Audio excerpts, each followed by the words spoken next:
Devoted to language learning for over 20 years, Vista Higher Learning is excited to announce our new programs for dual language and English learners. Get Ready is developed specifically for middle and high school newcomers or students at entering or emerging levels. Engage your students with communicative presentations and develop academic language skills through content-driven lessons. Get Reading is a leveled reading library for any secondary EL program. Antología and Anthology support elementary dual language students by encouraging them to explore a wide range of literary and informational reading selections. And we're only getting started. To learn more, contact us.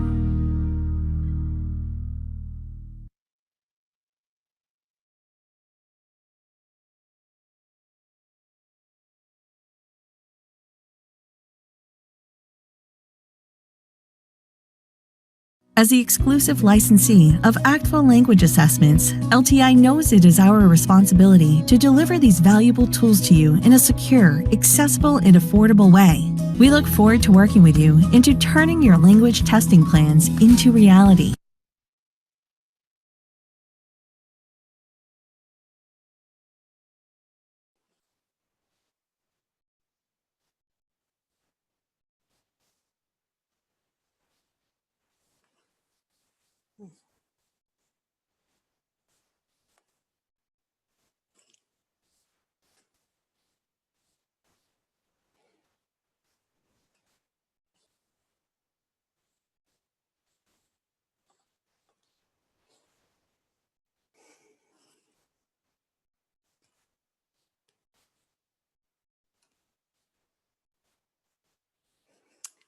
Well, we welcome everyone to the 28th National Two-Way Bilingual Immersion Conference.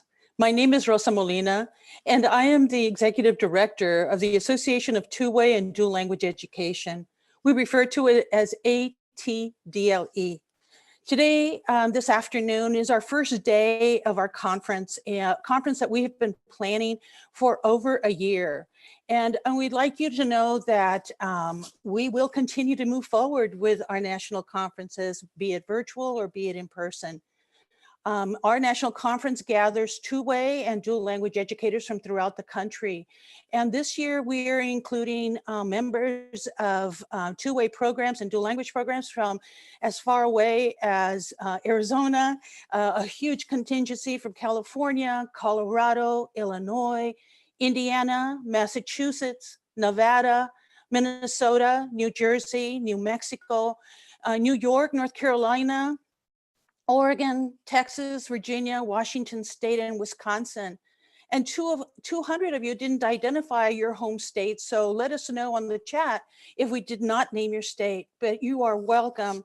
And we are so glad that you have taken the time to be with us for these next 3 days.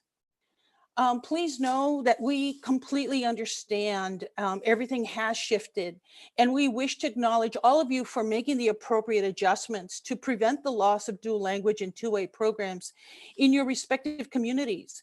We know and have watched two-way programs survive and flourish because of the power of the educators, you, all of you. And so we salute you and know that we completely acknowledge your efforts and your work. The National Two-Way Conference, as I said, had to make its shift too.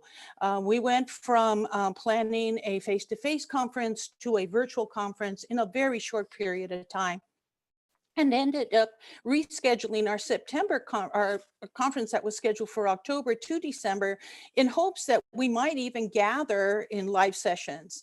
And alas, that didn't happen, and that will not happen probably until 2022.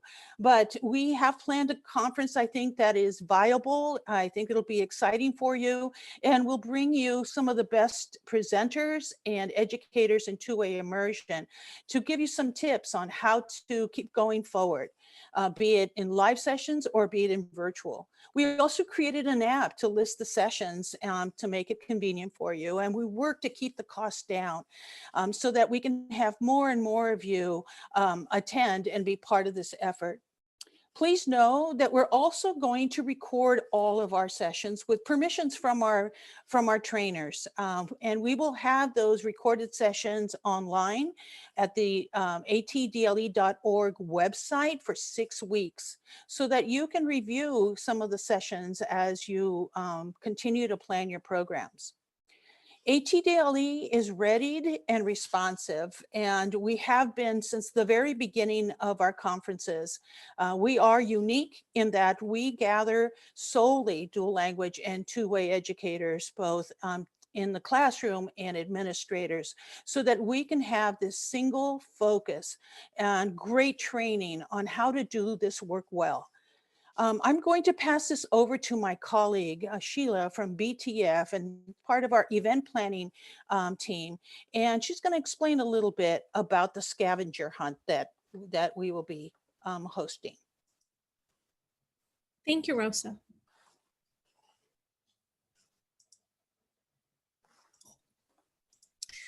So we've developed, as Rosa mentioned, an app and a mobile site for our conference.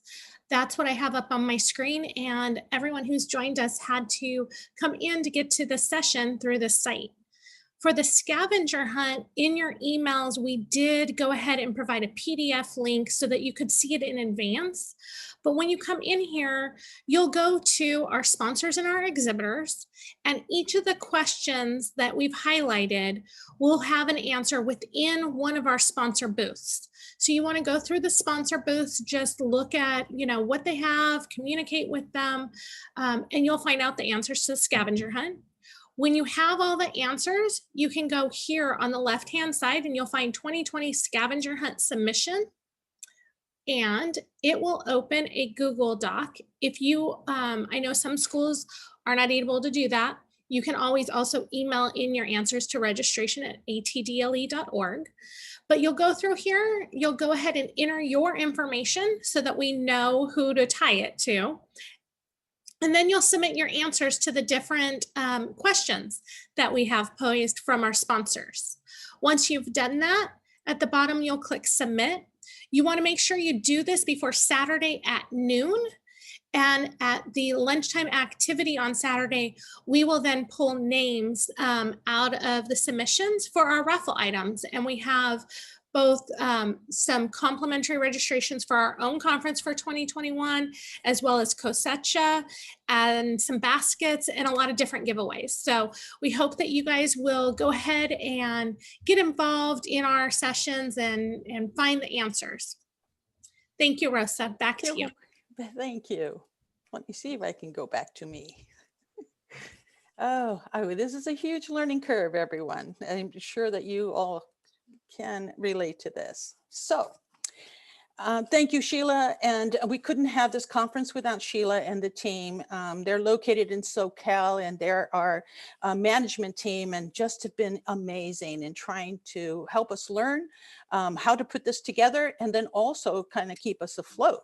So it's been great to partner with them. So again, I just want to restate our mission that we are committed to the transformation of our schooling system through multilingual and multicultural education for all students. We are working to stave off the loss of the mother tongue for students whose first language is not English. And we're working to promote strong societal ties between students and families engaged in formal second language study and cross-cultural development. We have never lost sight of our mission, and we continue to offer technical support and training throughout the country, not only in the expansion and formation of new programs, but in supporting the dual language programs that are currently in existence. We have so many across the country, with over 2,000 programs now across the country, with the exception of 4 states. And those states have English first laws that make it very difficult to put a two-way program or a dual language program together. So So know that when we talk about our work with ATDLE, I want you to be reassured that you don't have to make it up. We now have over 30 years of experience in that we were the first programs in the country to put our programs in place so that we have both teaching experience, administrative experience at the central office, and now as of course as a nonprofit. So in offering this technical assistance, it comes from people that are very well informed and not people who are picking it up because it is the soup du jour and interesting to them, but because we are very well grounded in a background of two-way and dual language education.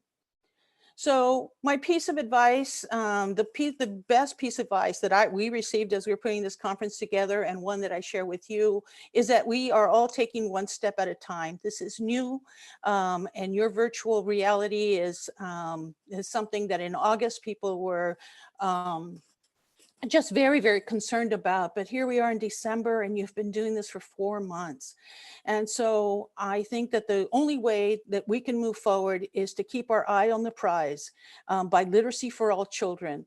And we know that this too shall pass. This too shall pass. So I am honored to present you Dr. Kim Potowski. Dr. Kim Potowski is one of my very favorite people in the whole world as an educator as an educator and as a colleague. She's a professor of Hispanic and Italian studies at the university, and she will introduce herself further. She has really had a tremendous interest in Spanish in the United States. And every time we invite her to our conference, we learn more and more about the research that she's doing and about the insights that she has about Spanish speakers in the United States, and how we can really develop the language and how the language is evolving as well. She was a Fulbright scholar in Oaxaca, and I met her one summer when she was working in Oaxaca and continued to go with her family. She gives me a lot of inspiration when it comes to the Spanish language and also to the children that we're working with. We tease each other about our glasses and about, our definite way of dressing. So, but we love her. So we invite her back every 3 or 4 years to find out exactly what her work is.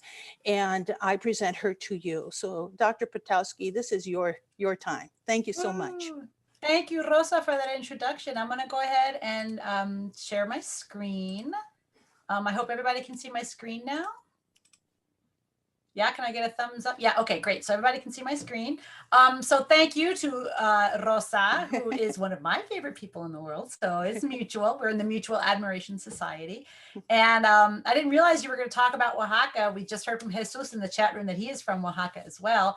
And I didn't realize that in the publicity that you have, I'm wearing a blouse, a huipil from Oaxaca, and I'm also wearing one today. So Oaxaca's in the house today.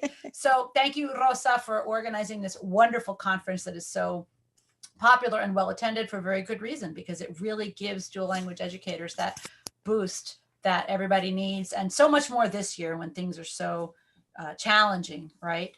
Rosa, whoever designed this year, I want them to design like my living room and my clothing, and this is a gorgeous, don't you guys think this is absolutely gorgeous? I don't think I've seen a more gorgeous conference poster. I also want to apologize in advance. My dog is the co-author of this book here, The Art of Barking in the Most Inopportune Moments. So should we get any kind of delivery, you may hear my dog Roscoe contributing to my efforts here today. And just a little bit about myself. I did get a PhD in Hispanic linguistics, Spanish linguistics, as they call it. I've been at the University of Illinois at Chicago, actually since 1999. And the areas that I research are, as Rosa mentioned, Spanish in the US, different ways that it's changing, why it looks the way it does, things like that. I do a lot on heritage language teaching. So when your kiddies grow up, your K-8 kids that you all educate so well, when they get to high school and the university, then I get them, they're in my hands when I work on their Spanish development.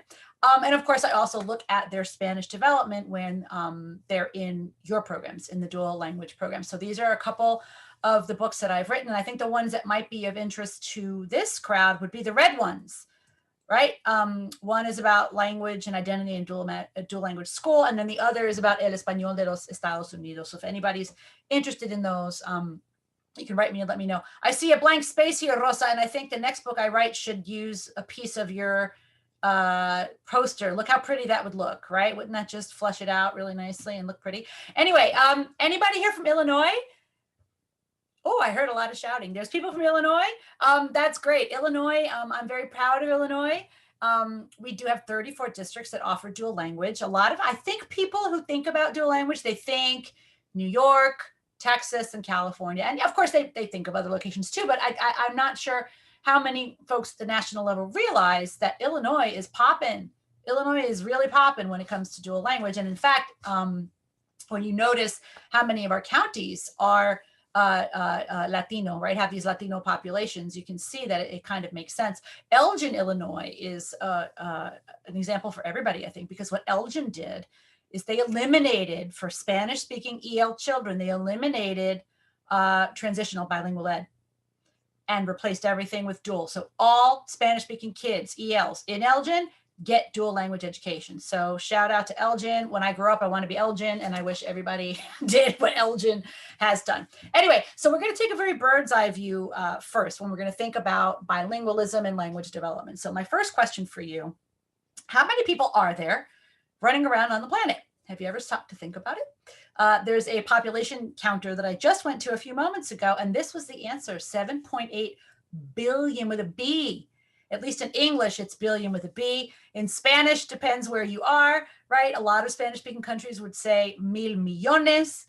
Others are saying billones. So you need to look at the actual cifra, the actual number, to know when you're using numbers that big. But anyway, this is approximately how many people there are running around on the planet. What percent of them, if you had to guess, back of the envelope, is bilingual or multilingual? Have you stopped to think about that? The answer to this question is we don't really know.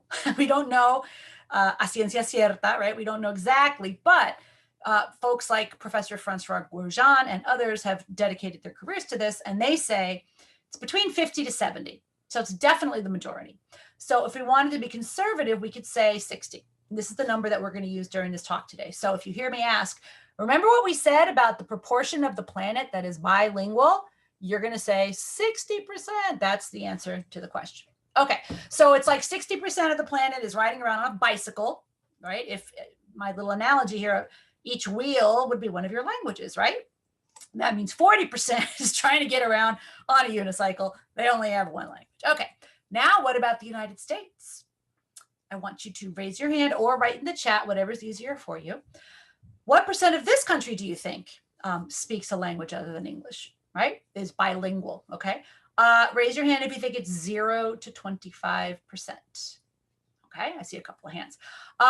Now raise your hand, okay, hands down.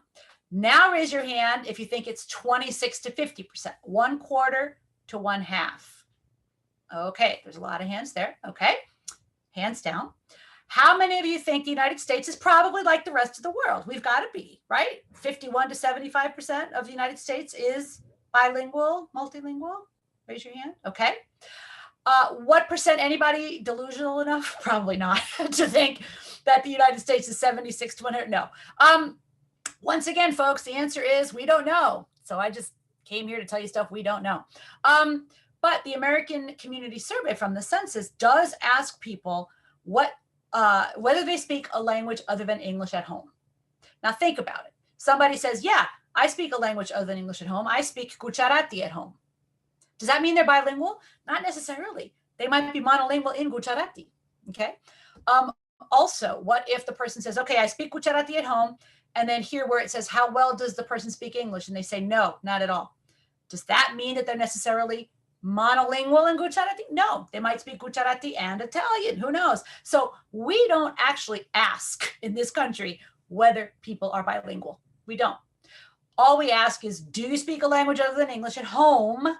And how well do you know English? Okay, so I'm going to use this data, which is not perfect, but here's what this data tells us. It is very, very low, okay, 21.6%.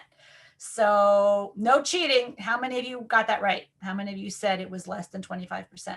Okay, you are correct, but guess what? We're not going to applaud you and think that's great, because it's not great. This is not great.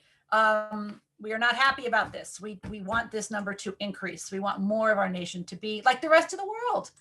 So check it out. The rest of the world, we said, 60% was on the bicycle. See that on the right? Well, look at us on the left. 80% of us are on a unicycle, right? Do you see how unlike the rest of the world we are in this country? Okay, and there's a lot of reasons for that. We won't go into all of it. But let's take a look at that. Here's that 80% that I just mentioned that says that they speak only English. Guess what? The other 20% who say they speak a language other than English, half of them say, yeah, but I don't speak it that well. Okay. So that leaves 10% of this country. That's it. That says that they speak a language other than English well. Okay. Now what I'm going to do, you see these two slivers of pie right here, these two, I'm going to unpack them. I'm going to give them their own pie chart. Ready? Here they are. Where did they learn their language? Well, almost 76% say they learned it at home. They learned it at home. They are what we call heritage speakers of the language. Check this out. Only 16% of the 10%, pardon, this is just the 10% who says they're fluent. So 16% of 10% is a very, very small number of people who are bilingual, and they got that way through school. Why is that? Is it because Americans are dumb? Is it because our teachers are terrible? No, it's because as a country, we just haven't put enough emphasis on developing bilingualism. And that's part of what I'm going to be talking about here today. And I'm going to do it through the positions of two kinds of kids, right? We have a kid like the one on the left here. His name is Joaquin. He begins school as an EL, right? In the K through 8 field, you call him an EL. In the Spanish language field, we called him a heritage speaker. That means he learned his Spanish in the home. And we're also going to look at a kid like Julian here, Julian Miguelito, who is an English monolingual, okay? No Spanish is spoken anywhere in his family. He only knows English, okay? So what happens to a kid like Joaquin? When Joaquin shows up to school and the school has determined that his English is not strong enough, okay? Because he speaks Spanish, because he speaks Arabic, because he speaks Korean, because he speaks Hmong, whatever it is he may speak, okay? Unfortunately, what this country does is we have these practices of erasure. We end up erasing the heritage language of our young children. And if we don't actively erase them, we neglect them. And just like a plant that you don't water, when you neglect something, it doesn't grow. Okay, this is what we do with millions of 5-year-olds who show up speaking a ton of languages beautifully and fluently. Okay, because guess what? That 80% that we just talked about, who we said were monolingual in English, they kind of like it that way. Okay, they're not super interested in learning other languages. In fact, they get annoyed. They get annoyed when people around them speak other languages. And you can see this kind of linguistic bullying in what you could call a microaggression. Okay, I don't know if you've ever been out in public speaking a language other than English and you got that stink eye from somebody, right? Or maybe they said something to you. Then we also have these macroaggressions, right? Now that everybody has a video camera in their phone, right? These things are getting filmed and they're going online. So I don't think they're happening more frequently. I think we're just documenting it more. And of course, the recent administration did not help these kinds of situations. You remember this lawyer, this fella in Manhattan who began yelling at the women who spoke Spanish. These two gals, curiously, this was not the border with Mexico. This was the border with Montana. And this oficial, this border patrol fella, detained them for 2 hours. And they said, wait, hold up. We're citizens. You're detaining us because we were speaking Spanish? Like, that's your reason. And he had no problem admitting. He said, yeah, that is why. Because it's just not common up here. P.S. I don't know if you saw this in the news. They recently settled. They sued and they won. So these are the kinds of things that we need to push back against, these kinds of linguistic bullying, okay? You probably know that the United States does not have an official language, right? Our Constitution says nothing. The Constitution nor the amendments, nothing about an official language. But there are 32 states that do have English as an official language, which creates this sort of punitive, or can create a punitive environment. So all of these factors that we're describing here lead to intergenerational language shift. And by this, I mean, very simply, you have a case like this where you have the woman on the right who immigrates from, in this case, Mexico, but it could be from lots of different places, right? She shows up and she's a unicycle, right? She only speaks Spanish in this case, right? Her daughter's born and raised here in the US and typically becomes a bicycle. She becomes bilingual, okay? She typically learns the language of her parents because that's all they speak, right? Especially if she's the first child or the second child, okay? If she's the third or beyond, her heritage language is probably going to be a little weaker. And why is that? Because her older siblings went to school, learned English, and now her home, she's not growing up in a home that's monolingual in Spanish anymore, right? Be that as it may, most people in this position here, the children of immigrants, do grow up bilingual. And then, of course, when she has her child, this is the granddaughter of the woman who immigrated. She is also very typically going to be a unicycle, but in English. She very frequently does not have strong Spanish abilities, or if she does, it's one of these little silly bicycles that I put here with a very large English wheel and a very tiny Spanish wheel, right? And my point here is that it doesn't have to be this way. Losing heritage languages is not the price of admission to be a part of this country. We do not have to leave our non-English languages at the door the way my grandparents did. They did not want to speak Lithuanian in the home. And they told me, I asked my grandmother when I was like 15 or something, I said, Nanny, why didn't you speak Lithuanian to Dad and to Uncle Tommy and to Uncle Jimmy, and so that I could learn it. And she said, you just didn't do that in Brooklyn in the 50s. You spoke English and you assimilated. That's it. Okay. Now, thankfully, she knew English and I could communicate with her in English. How many people have close relationships with their grandparents? Okay. I'm sure lots of you here today think about very, very fondly your grandparents and loved or love them very, very much. Try to imagine not being able to speak with them, which may be the case for some of you.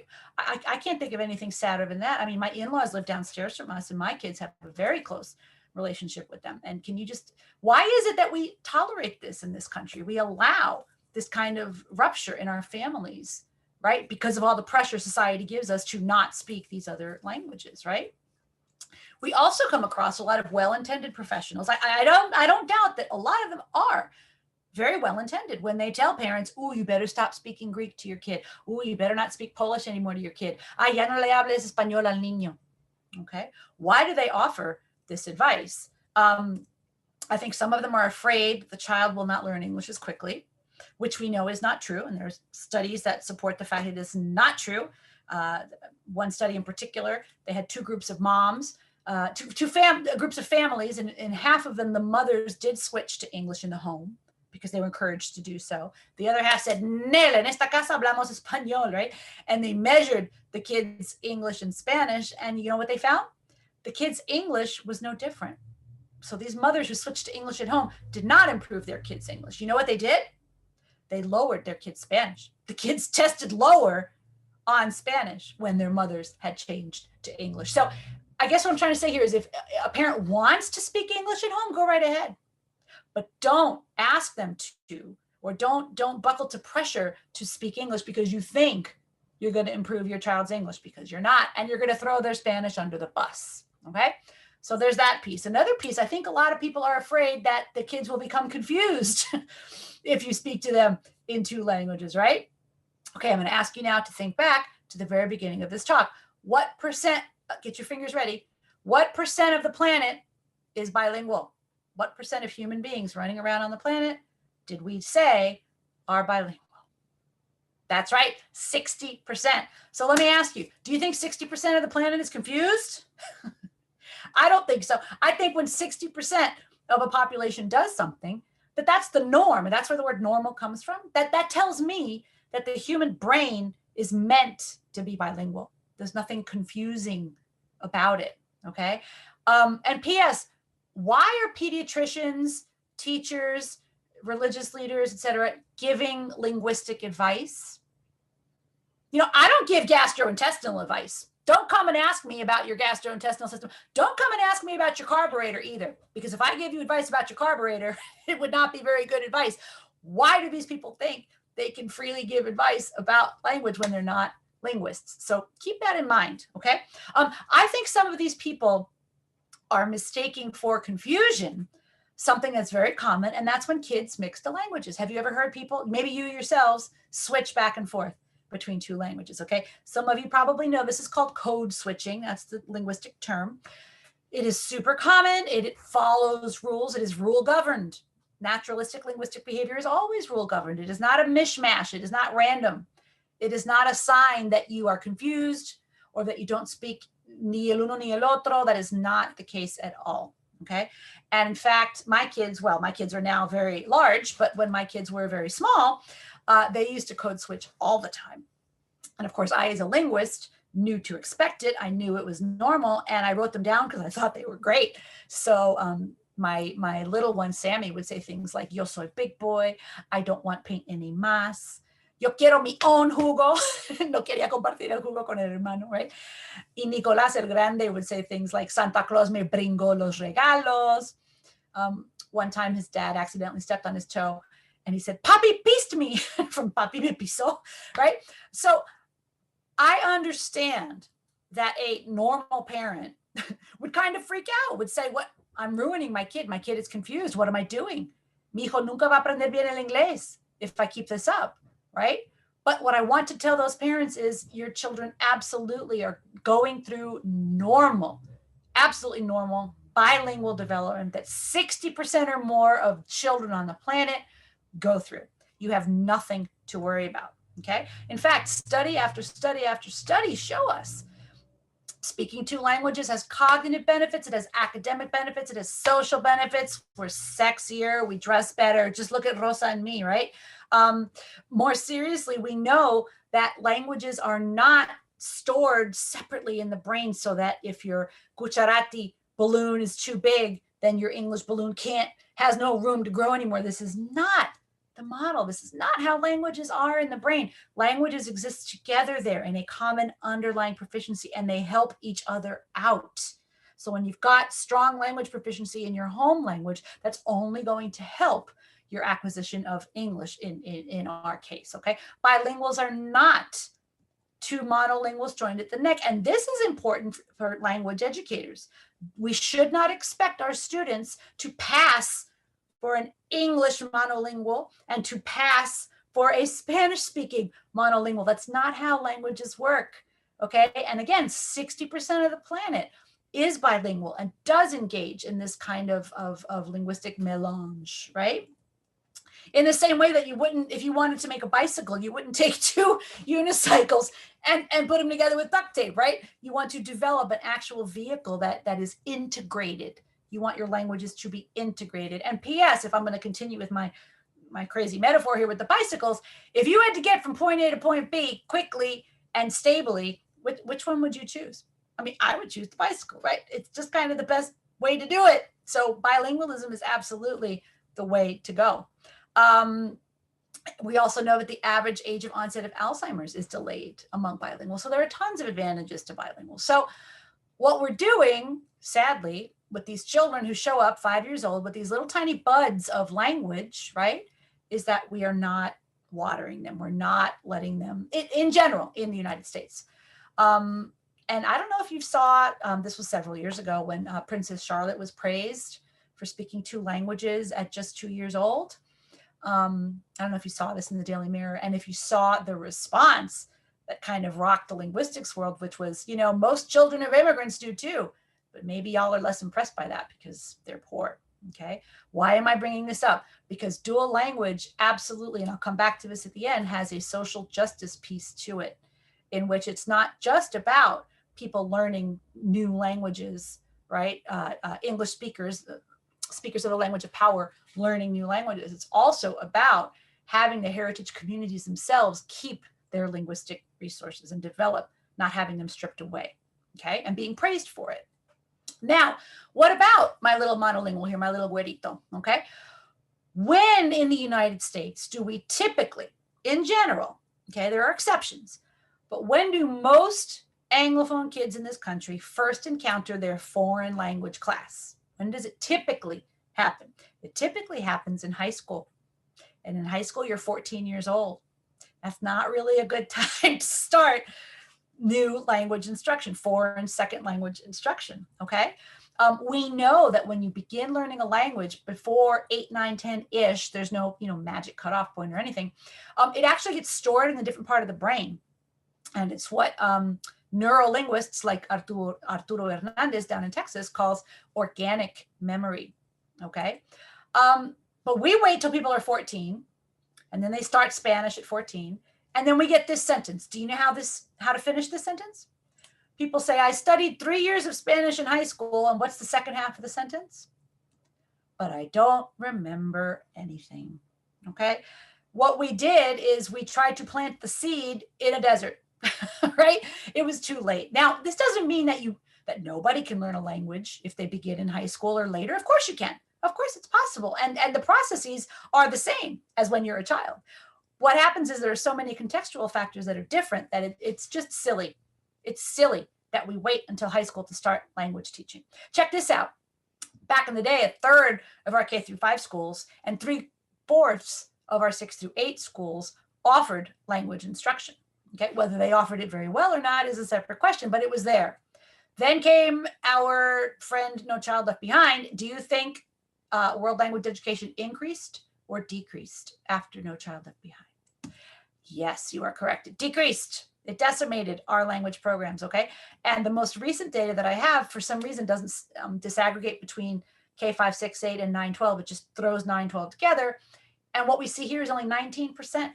19% of students in this country are getting foreign language education, okay? It does vary a lot by state. If anybody here from New Jersey, 51% of students are studying a foreign language. And then you have the lowest 5 states there. I don't know if anybody here is from one of those states, but we could stand to do a lot better. Have you ever heard this sentence? I don't need to learn another language. Most of the world speaks English. I hear this a lot as a sort of excuse for why we don't teach languages, okay? So I went and looked this up. What percent of the world's population doesn't speak English? Do you have any guesses? I was shocked. I'm going to be honest with you. I expected to go into this finding, well, it's going to be something like, I don't know, 30% maybe of the world doesn't know any English. 70% does. Like, I don't know why I thought it was that high. Guess what? 75% does not speak English. And I found 2 sources that say between 20 to 25% do speak English. So this argument, your next cocktail party you go to, socially distanced cocktail party, and you hear somebody say this, well, now you know that you can respond and tell them that they're wrong. So my proposal is, instead of No Child Left Behind, which of course we know isn't around anymore, what if our national educational model was No Child Left Monolingual? What if no child graduated from high school from the United States as a monolingual? Like, what a concept. I think that would be radically different, and it's definitely within our grasp, and you all are doing that work. That's the work that you all are doing, which I applaud so strongly. In this TED Talk that I gave in 2013, I talk about dual language. I just checked the other day, Rosa, it has 92,000 views. And I was pretty proud of that because only 91,000 were my family. So, others had to be some other people. So I have just actually outlined 2 problems here, right? One is that with our heritage speakers of Gujarati and Polish and Korean, et cetera, we either neglect their home languages or we actively erase them. Then they turn 14 and we're like, orale, now you can study another language. Like, what happened to all those languages in between? All those years, in between, when they could have been studying and developing their heritage language, okay? And then with our Anglophone students, our African-American students, our white students, our students who only know English, okay? We begin too late. And unfortunately, our classes very frequently focus on drill and kill, right? Just drilling grammar. Yo voy, tu vas, ella va. That's it, right? Is it any wonder that we get the Homer Simpson saying, I don't remember anything, okay? Friends, there's not a lot of things in life that have a, sort of magic bullet solution. Both of these problems have one. And that solution is, again, what you all are doing. It is dual language education, okay? I want to take a step back again to think about our friend Joaquin, the little child who shows up and he only knows English. You probably know this already, so forgive me for saying something to repeat it. But you know that when a child is assessed by the school and the school says that kid is an EL, okay, this country has 3 different types of programs that we can offer. One is an English only, but it's got some kind of ESL pullout. The second option is our, quote, bilingual ed. And my colleagues in bilingual ed agree with my air quotes here, because de bilingüe no tiene nada, right? When you have a child just for 3-4 years in a program and then you exit them just as soon as you can, and then you never look at their Spanish again, the goal of that program was not bilingualism. The goal of that program is English. The goal of that program is exiting the child and having them, yes, be successful academically, et cetera, in English, but don't call it bilingual. It's not what it is, okay? And then the truly bilingual programs are a dual or a two-way immersion. You guys know what these are, 50 to 90% of the day. My kids went to one that was 80% of the day. And as you know, this third model is for kids not just like Joaquin, who have been determined to be ELs. They're also for kids like Julian, whose parents said, you know what? We don't want to wait till Julian's 14 and put him in yo voy, tú vas, ella va Spanish classes. We want him to be bilingual. We want to cure our family's monolingualism, right? And we are going to do that by putting Julian in a dual language program, okay? Now, I will often show this, these 3 different models to parents, okay? So you'll have a district here in Illinois that says, ooh, we want dual language. We've read all about it. We've seen Elgin. Like, we know, we drank the Kool-Aid. We want this, okay? And then they go to the parents to say, hey, this is what we want to do. And the parents go, nope, especially the immigrant parents. They're the ones who are often opposed. And se entiende. We understand that. If they themselves have suffered for their lack of English, the last thing they want is for their kids to suffer for a lack of English, right? So sometimes the district will invite me to come, or sometimes they don't invite me and I just show up anyway, right? And I have my slides and I go, okay, papás, I'll say, ¿cuál de estos 3 programas creen ustedes va a resultar en el nivel más fuerte de inglés para sus hijos? Okay, that question you see right there at the bottom. I asked the parents.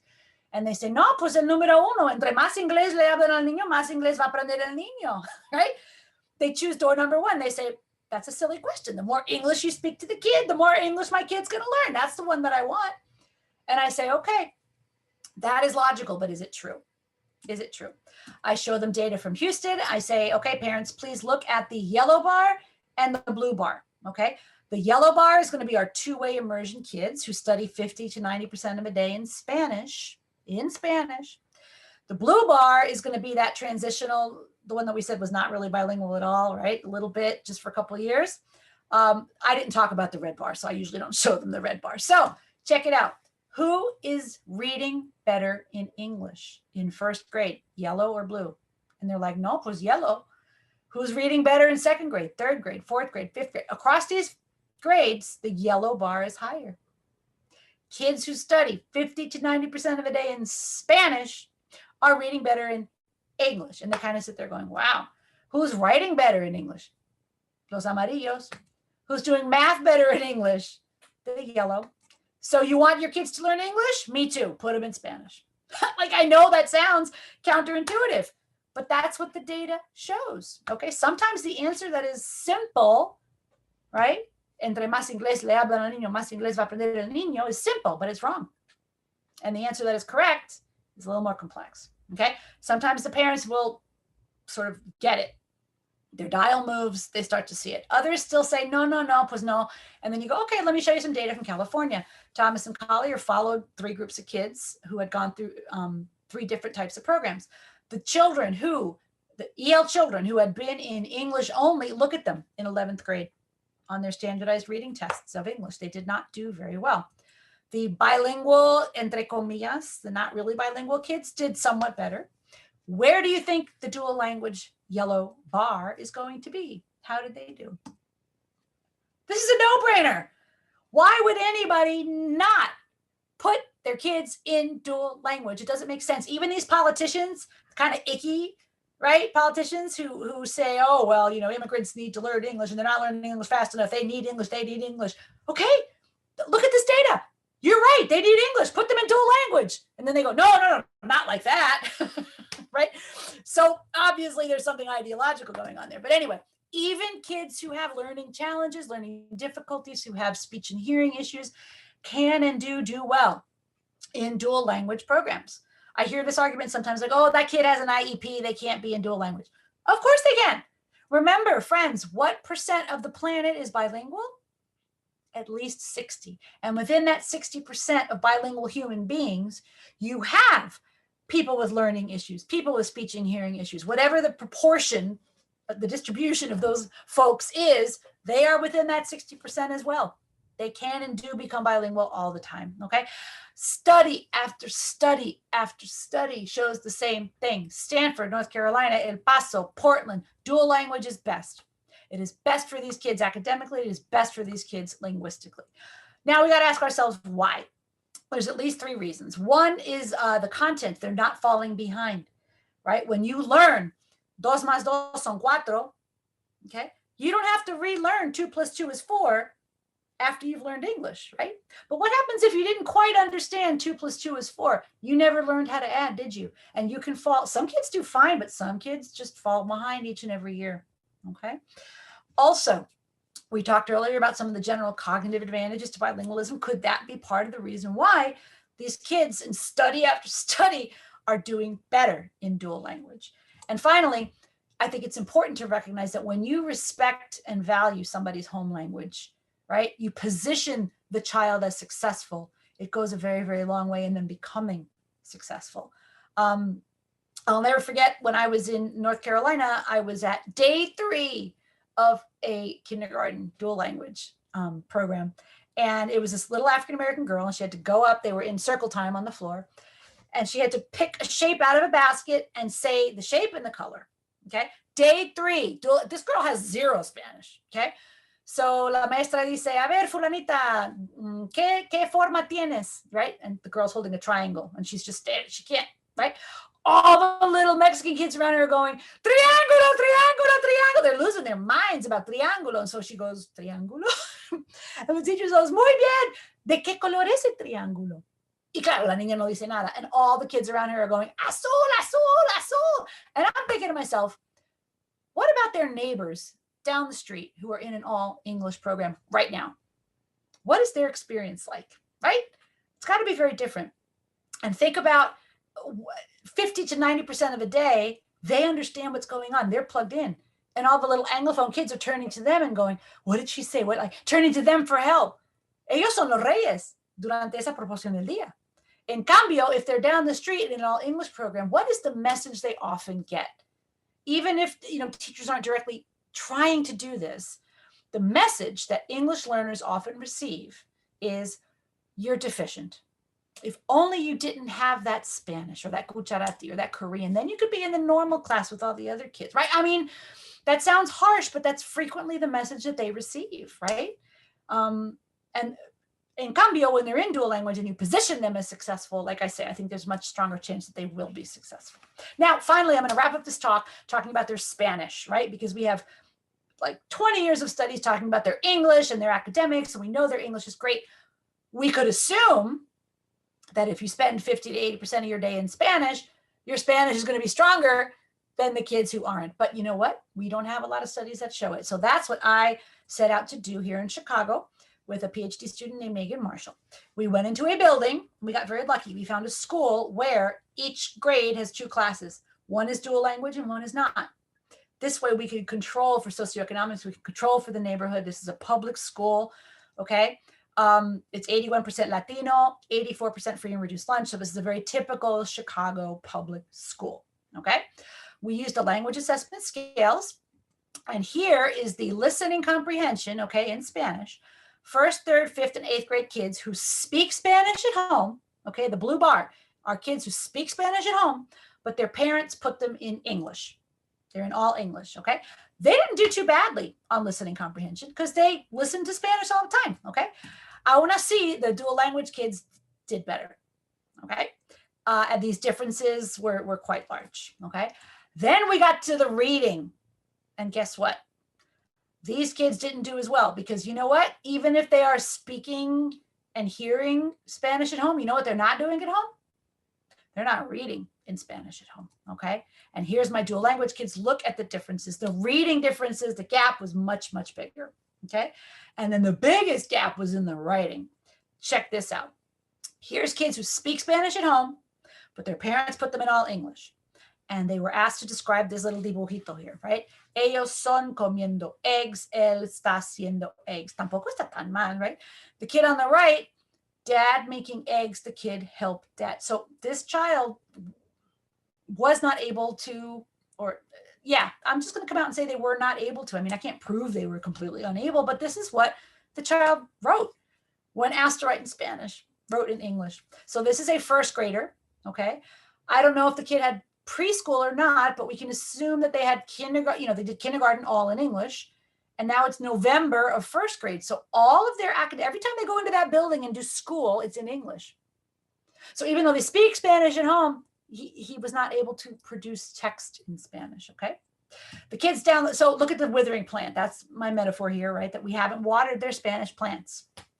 Kids down the hall who also speak Spanish at home, but their parents put them in dual. Here you go. Los niños están limpiando y la mamá es tomando chocolate y se le fue la onda al niño aquí, okay?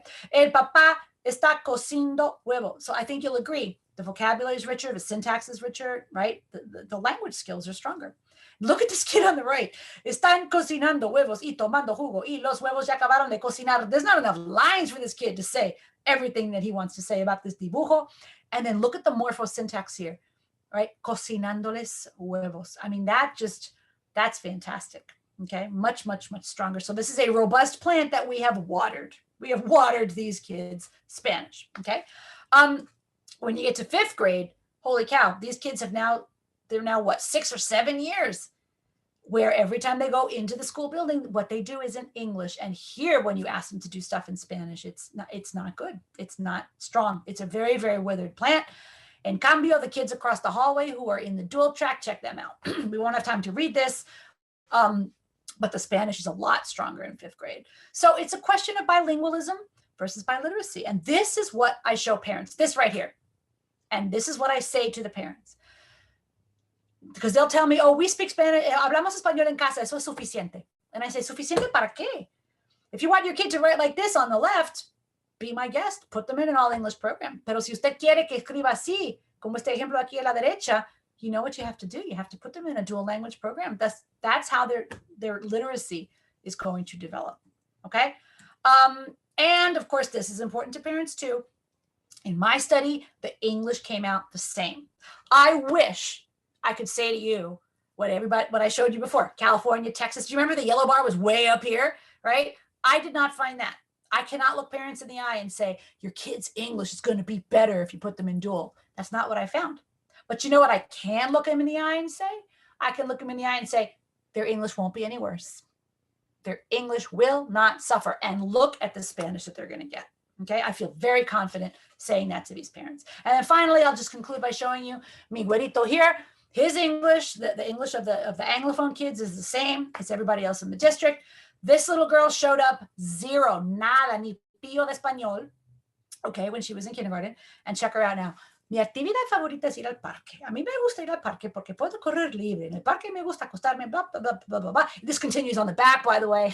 And at the bottom, she talks about how you can ir upside down, right? Super creative. This is a kid who had 0 Spanish, okay? So look at this plant that has flourished, right? My little güerito Julian is now a sophomore in a Chicago public high school. And when his Spanish teacher tested him, he placed into Spanish for heritage speakers. So we're basically, you in dual language are creating what I like to call heritage speakers without the heritage, right? They're not Latino, but they have the linguistic profile that is shared by many Latino students, which I think is a wonderful way to move our country towards being more bilingual, okay? We still need a lot. We are not in fairy tale land here. We need teacher preparation. We need materials. We need funding. We need equity in these programs to not let them gentrify, okay? We also need more research. Me personally, I'd like to see more research on Spanish development, but we need research of all kinds. We need to look at the role of translanguaging. That is a hot topic right now in dual language. And Rosa, I promise I will not open that can of worms right now. And I will conclude with this slide, which talks about social justice. We know that 1 of every 4 students in this country is Latino. We know that currently about 30%, 1 of 3 of them, live in poverty. Okay, that has devastating effects on kids' learning. We know that 1/3 of them begin school not knowing English. Less than 20% have parents que estudiaron la universidad. Only half enroll in preschool compared to a 61% national average. And skipping down to the bottom is a very important one. 1 of 4 Latino children live with the fear that when they go to school in the morning, those who are attending in-person classes, when they come home, 1 or both of their parents might be deported because they are living in an undocumented status, okay? I'm not saying dual language cures any of these problems. What I am suggesting is that dual language is the best thing we have. And given the situation, the circumstances that so many of our Latino children are living in, they deserve nothing but the best. So this is the kind of education that can hopefully help alleviate some of these educational challenges. Could it also improve, slow down intergenerational language loss, right? So that this niña acá podría hablar con su abuelita. That would be lovely. Could it also get rid of the Homer Simpsons, right? We won't now have people who say, I studied 3 years of Spanish and I don't remember anything. We will have people like Julian who actually do know Spanish. What would happen if these people, I didn't talk about all these people and the nasty things they did, public humiliation and shaming of Spanish in public, right? What if when they were kids, their parents put them in a dual language program? I like to think they wouldn't be such jerks when they grew up, right?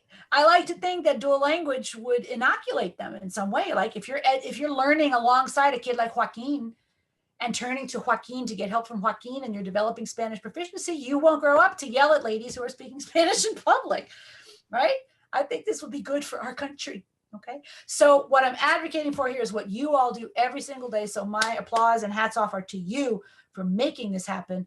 The thing that I most believe in is what you are doing every day. So honestly, you are my heroes, my champions. We are looking for strong bilingual language development. And instead of official English, something like English Plus, where no child is left monolingual. We need truly bilingual programs, which is what you all are doing. So I conclude here. Thank you very much for your attention.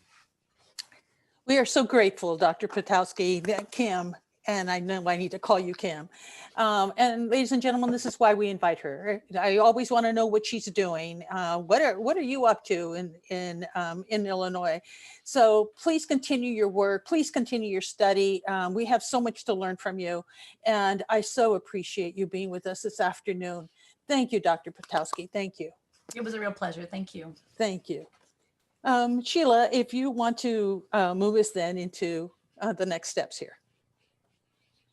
Let me close this down. All right. So we're going to move into concurrent sessions now at that start at 3:45. Do you want to sort of talk everyone through? Sure. So you'll go back to the conference site, go to the schedule, then you will find the session that you would like to go to. And there's a button that says view webcast, just like this one. And we have about 10 or 11 sessions. So please go take your pick and we will be ready for you. Thank you, everyone. We'll see you in the next sessions. Thank you.